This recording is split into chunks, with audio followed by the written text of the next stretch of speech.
Crash and burn. There's a tunnel under... Did you? No. Motherfucker. I'll start that over. Fuck. Hey, everyone. So, oh, Jesus. Looking at myself here. Oh, gee, fuck. Look at my hair. I look like a fucking pineapple. But anyways, so today I want to discuss Lana Del Rey's newest, and that, of course, is Did You Know That There's a Tunnel Under Ocean Blvd? This bad boy came out a few days back on March 24th. I'm recording this, I think it's around April 7th or April 8th.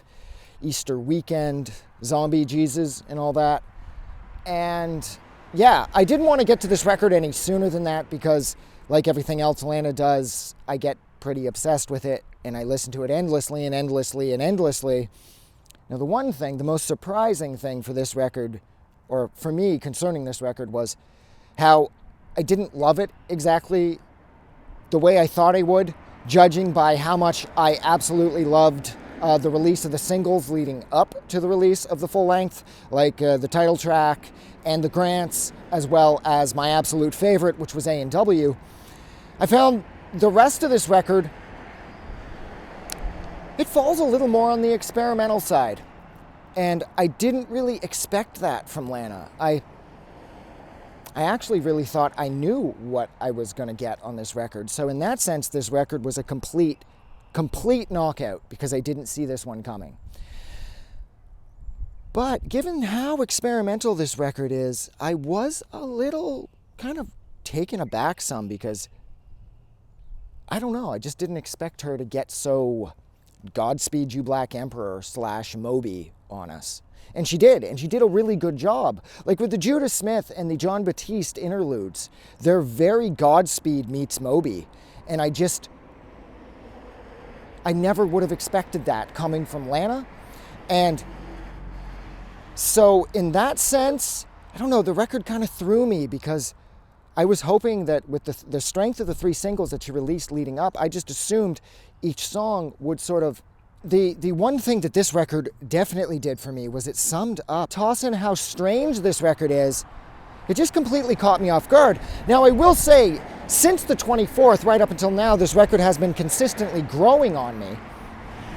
I like how it's experimental, and I like how there's kind of like... I mean, there's no way, it can't be an actual direct nod to Godspeed You Black Emperor, but with the 2 interludes, they do sound very Godspeed-ish, and then you toss in the length of like my absolute favorite song on the record, the title track. The title is Grandfather, Please Stand on the Shoulders of My Father While He's Deep Sea Fishing. That is torn straight out of the Godspeed You Black Emperor song title playbook. And again, I seriously doubt that Lana was all like fucking hanging out listening to a lot of Godspeed while she was assembling this record. But nonetheless, I can kind of see the parallels between the two. What else did I want to talk about? Hang on, I have notes. This record is kind of strange too, in the sense that, for me, it summed up how Chemtrails, Blue Banisters, and Ocean Blvd make one triple album.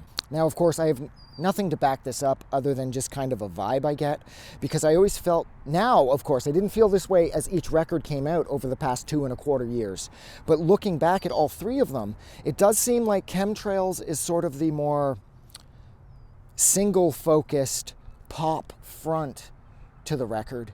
And Blue Banisters is the more slightly longer, more emotionally involved middle of the album.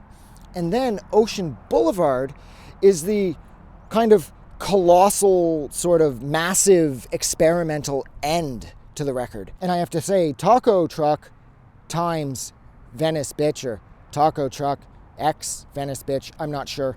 It's a great epic way to end Ocean Blvd, but I will say that Ocean Blvd is also an epic way to end the triple album that I now believe Chemtrails, Blue Banisters, and Ocean Blvd come together to make up. So far on this record, my favorite tracks are the grants. A&W is absolutely brilliant.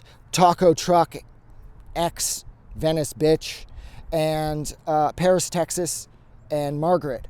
And I also really like Margaret because that song seems to be from Jack Antonoff's perspective from when he met his now fiancée, Margaret Qualley, who she played the chick that tried to fuck Brad Pitt while they're driving out to the Spawn Ranch in Once Upon a Time in Hollywood.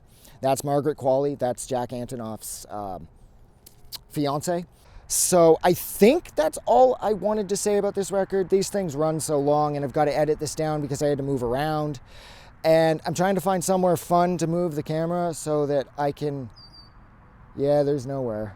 Actually, there's some water over there, so I'm going to go over to the water. Pretty much that is everything that I had to say about Lana's new record, Did You Know There's a Tunnel Under Ocean Blvd. I would like to quickly point out that the track Earthquake has since surfaced on YouTube, and Earthquake has elements of the second half of A&W tossed in for anybody that cares. Earthquake is all over YouTube now, so that's easy to find. I would also like to quickly point out how I love how Lana is not afraid to sing the praises of Jack Antonoff and discuss openly of how talented of an instrumentalist and a songwriter that he is, because that is something that Taylor Swift seems completely incapable of doing. So yeah, so thank you so much for hanging out with me for way too long while this fucking human pineapple discussed Lana Del Rey's absolutely killer, yet maybe a little too experimental newest album, and that is Did You Know That There's a Tunnel Under Ocean Blvd? So like always, if you like this review, don't forget to do something nice for somebody. But please, most importantly, remember that the world is a better place because you are in it.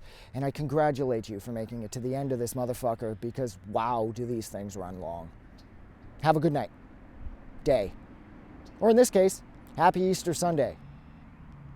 Assuming you care about that sort of thing. If you don't, eat some chocolate. I just wanted to say thank you for making it through the entire video. I really appreciate it. And I'm going to remind everyone one more time, even though I've probably already done this in the video that you just watched, to please click the like button as well as the subscribe button because it helps this channel grow. And thank you for hitting like and subscribe. And we will see you guys really soon.